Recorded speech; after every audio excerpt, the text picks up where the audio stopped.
Alizeh talk کے معزز سامعین کو علیزہ کمل کا سلام۔ دوستوں، امید کرتی ہوں آپ سب خیریت سے ہوں گے، جہاں رہیں خوش رہیں۔ بڑھتے ہیں کہانی کی جانب۔ میرے دو ہی بھائی تھے، عادل اور فاضل۔ بڑا بھائی عادل ذرا رنگین مزاج تھا، جبکہ چھوٹا سنجیدہ اور سمجھدار تھا۔ ایک روز دونوں بھائی میلہ دیکھنے گئے۔ یہ بیساکھی کے دن تھے اور ہر سال پیر عادل کے پاس یہ میلہ لگتا تھا، جہاں لوگ منتیں پوری کرنے آتے تھے۔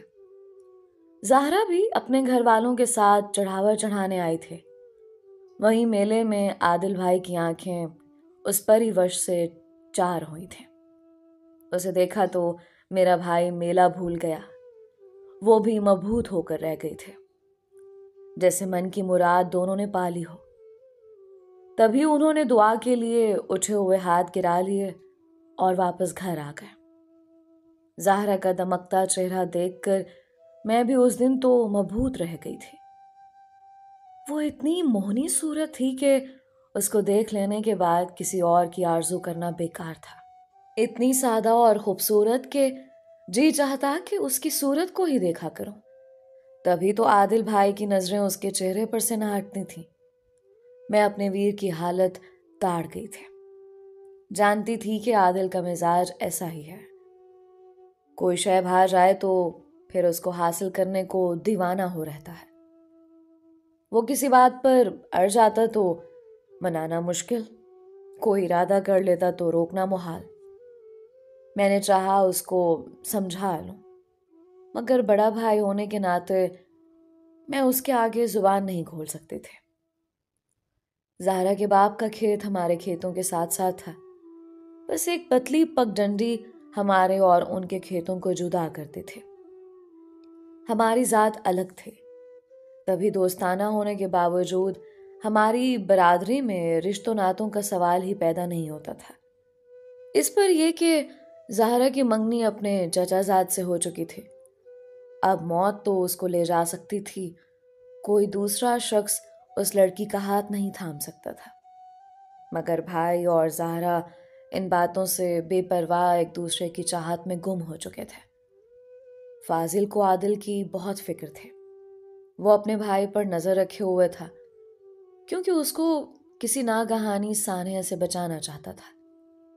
وہ جانتا تھا کہ رات کو جب سارا جہاں نیند میں ڈوب جاتا، زہرا اندھیرے میں کھیت پھلانگ کر ہمارے کھیتوں میں آ جاتے، اور ایک کنارے کھجوروں کے جھنڈ میں یہ دو بے قرار دل ساری دنیا سے چھپ کر چند گھڑیاں پیار کے ٹھنڈے سائے میں گزار لیتے ہیں۔ فاضل بھائی نے مجھے آگاہ کیا کہ عادل کا دل اب نہ اس کے قابو میں ہے اور نہ پاؤں میں۔ وہ جس راہ پر چل دیا ہے وہ کانٹوں سے بھری ہے۔ تم رات کو جاگتی رہا کرو، جب وہ اٹھ کر باہر جانے لگے مجھے جگا دیا کرو۔ یہ سن کر میری راتوں کی نیند حرام ہو گئی۔ رات بھر جاگتی، جو ہی آدھی رات کو عادل گھر کی دہلیز پار کرتا، میں چھوٹے کو جگا دیتی۔ فاضل بھی اپنی چارپائی سے اٹھ کر سائے کی طرح اس کے پیچھے ہو لیتا۔ اس کے ساتھ اس کی کلہاڑی بھی ہوتی، کیونکہ ان دنوں جس خطرناک رستے پر عادل جاتا، کلہاڑی کی کسی وقت بھی ضرورت پڑ سکتی تھی۔ عادل تو غافل تھا، مگر میں اور فاضل غافل نہ تھے۔ ہم دونوں جانتے تھے کہ آدھی رات کو اندھیرے میں ایسی ملاقاتوں کے کیا نتائج نکلتے ہیں۔ یقیناً دیہاتوں میں چوری چھپے کی ایسی ملاقاتیں لہو رنگ عنوان مانگتی ہیں۔ وہی ہوا جس کا ڈر تھا۔ ابا کو علم ہو گیا۔ وہ معاملات خراب ہونے سے قبل ہی زہرا کے والد کے پاس عادل کے لیے رشتہ مانگنے کے لیے چلے گئے، اور بدلے میں زہرا کے منگیتر کو میرا رشتہ دینے کی پیشکش کی۔ زہرا کی منگنی تو ان کے خاندان میں پتھر کی لکیر تھی۔ ابا کی جسارت سے ان کے دل میں ناراضی کا بیج بویا گیا۔ گویا رشتہ مانگنا دوستانہ تعلقات کو ختم کرنے کی ابتدا تھی۔ اگر ان کو علم ہو جاتا کہ زہرا اور عادل ملتے بھی ہیں تو یقیناً کھیتوں کی سرحدیں ایک دوسرے کے لہو سے رنگین ہو جاتی۔ جس رات بھائی عادل اور زہرا نے باہمی صلح سے بھاگ جانے کا منصوبہ بنایا، اسے دوسرے روز یہ واقعہ ظہور پذیر ہوا۔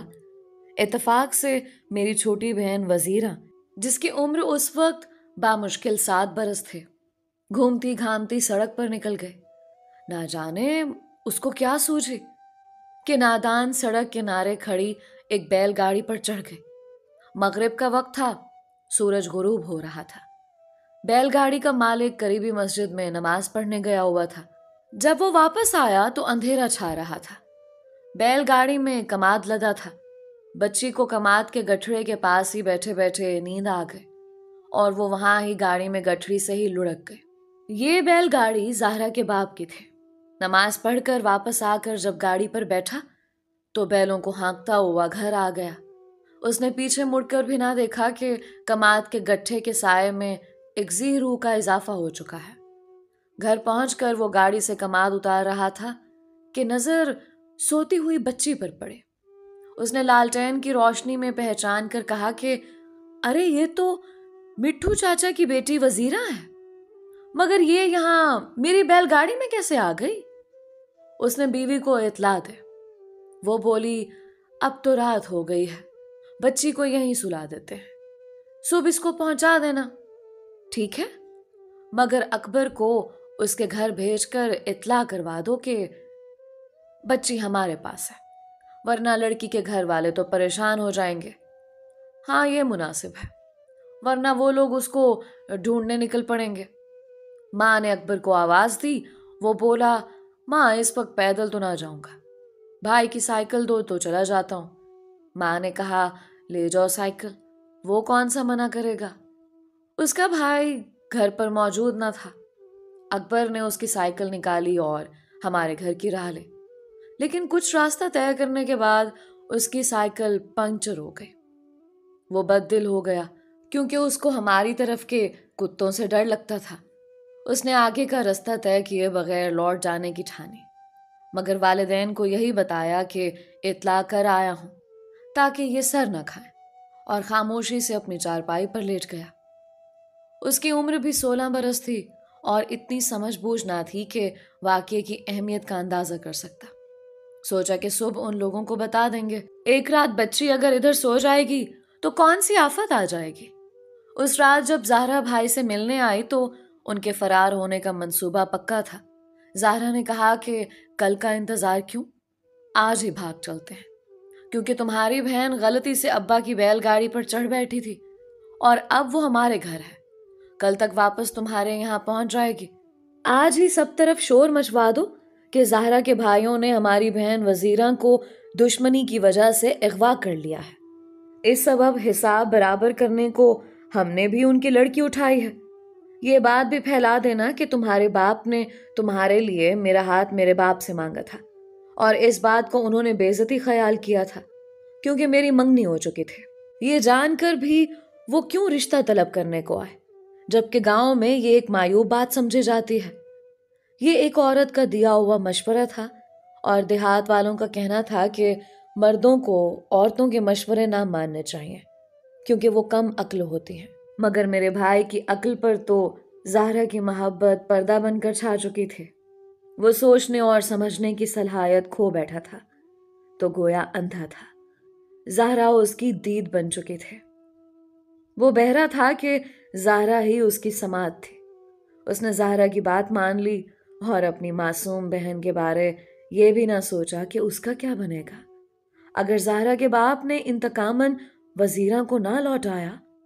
ماں تو جیتے جی مر جائے گی۔ فاضل نے آ کر بتایا کہ زہرا اور عادل اب ہماری دنیا سے دور نکل گئے ہیں۔ وہ گاؤں پار کر کے کسی دوست کے گاؤں چلے گئے ہیں۔ جس نے یہ خبر فاضل کو دی اس نے گاؤں کا نام نہیں بتایا کہ جدھر وہ گئے تھے، اس لیے وہ ان کے تعاقب میں نہیں جا سکا۔ صبح یہ بات ہر طرف پھیل گئی کہ دونوں فریقین نے ایک دوسرے کی لڑکیاں اغوا کر لی ہیں۔ کچھ سوچ بچار اور صلاح مشورے کے بعد میرا باپ زہرا کے باپ کے پاس گیا اور کہا کہ اپنی لڑکی کے بدلے تم ایک نہیں بلکہ اپنے دونوں لڑکوں کے لیے میری دونوں بیٹیاں لے لو، مگر دشمنی ختم کر دو۔ مگر زہرا کا باپ اور بھائی اس بدلے پر راضی نہ ہوئے کیونکہ وہی نہیں، ان کی اغوا شدہ بیٹی کا منگیتر اس کا باپ اور بھائی بھی عادل کے خون کے پیاسے ہو رہے تھے کہ انہوں نے اس امر کو اپنی بے عزتی خیال کیا تھا۔ عادل ان کی ہونے والی بہو اور منگیتر کو اٹھا لے گیا تھا۔ زہرا کا باپ تو شاید مان بھی رہا تھا، مگر اس کا بھائی اور بھتیجے زہریلے ناگوں کی طرح پھنکار رہے تھے۔ زہرا کے باپ نے اس الزام کو بھی رد کر دیا تھا کہ اس نے وزیرہ کو اغوا کیا ہے۔ یہ تو خود اس کی بیل گاڑی میں گھس بیٹھی تھی۔ وہ کہتا تھا کہ ایک تو ہماری لڑکی کو اغوا کیا ہے، اوپر سے وزیرہ کا اغوا کرنے کا جھوٹا الزام بھی ہم پر ہی دھر رہے ہیں، جبکہ ہم نے تو ان کو رات ہی کو اطلاع کرا دی تھی کہ بچی ہمارے پاس ہے۔ ابا کہتے کہ یہ جھوٹ کہتے ہیں، انہوں نے کوئی اطلاع نہیں دی۔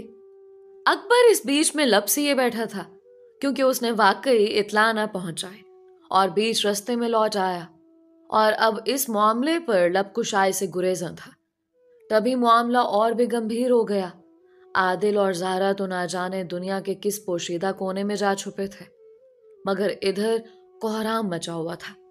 زہرا کے باپ نے دھمکی دی اگر اس کی لڑکی کو واپس نہ کیا گیا تو وہ قتل و غارت کا بازار گرم کر دیں گے۔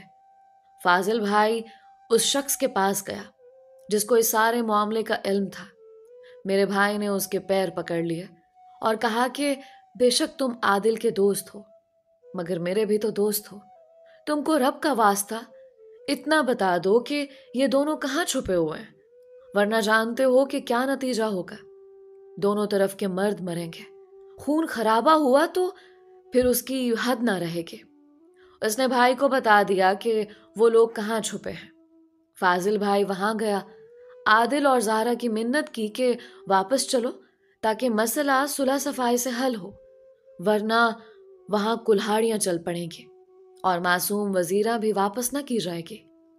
عادل نے کہا فاضل عقل کے ناخن لو، وہ تو یوں بھی قتل و غارت پر تلے ہیں، وہ بپھرے ہوئے ہیں۔ جو مرنے مارنے پر تلے ہوں تو ہم ان زخمی شیروں کے کچھار میں کیوں جائیں؟ میں ان کو جانتا ہوں کہ اب خون خرابہ ہی ہوگا۔